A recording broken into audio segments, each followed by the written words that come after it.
दशा क्यों? समय के फेर और कलयुग के प्रभाव से लोगों की अधर्म में रुचि होने के कारण हम तीनों का बल क्षीण हो गया था। इस घोर कलयुग में हम तीनों पूरी और कुरूप दिखाई देने लगे तथा स्थान स्थान भटकने लगे, परंतु हमें कहीं आश्रय नहीं मिला। कलयुग के प्रभाव से हर स्थान पे अधर्म ही अधर्म दिखाई देने लगा है।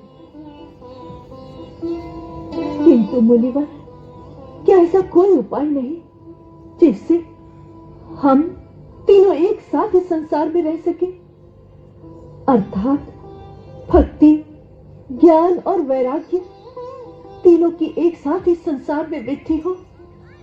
कृपया ऐसा कोई मार्ग बताइए। ऐसा कोई उपाय अवश्य होगा, अवश्य होगा। हे माता, मैं आपको वचन देता हूं कि मैं आपके दुख का उपाय अवश्य करूंगा, जिससे आपके ये दोनों उत्साहहीन और निर्बल हो गए पुत्रों को नवजीवन प्राप्त हो। कोई एक ऐसा ही उपाय होगा जिससे भक्ति, ज्ञान और वैराग्य तीनों की एक साथ वृद्धि हो, तीनों को एक साथ शक्ति प्राप्त हो। इस लोक के समस्त प्राणियों के लिए कोई एक उपाय ऐसा अवश्य होगा, ये मेरी आत्मा का विश्वास है। हे माता, इस प्रश्न का उत्तर मैं स्वयं भगवान श्री कृष्ण से ही पूछ लूंगा।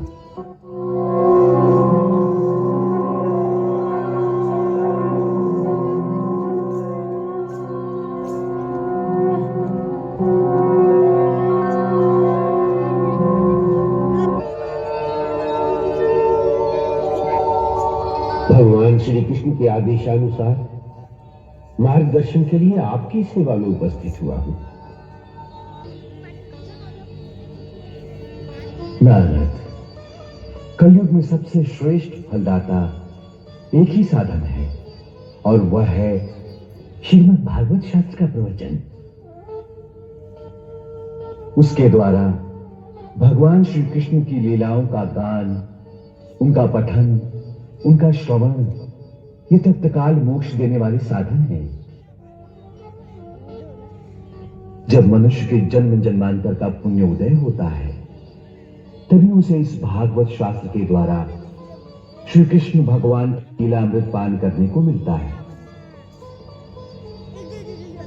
यह भागवत रूपी कथा, जिसके द्वारा श्री कृष्ण भक्ति की अमर गंगा समस्त लोकों में बह रही है, यही कथा परम सत्य व महान सत्य कर्म और परम साधन है। वत्स, तुम इस समय हिमालय के मध्य में स्थित बद्रिका आश्रम की ओर प्रस्थान करो।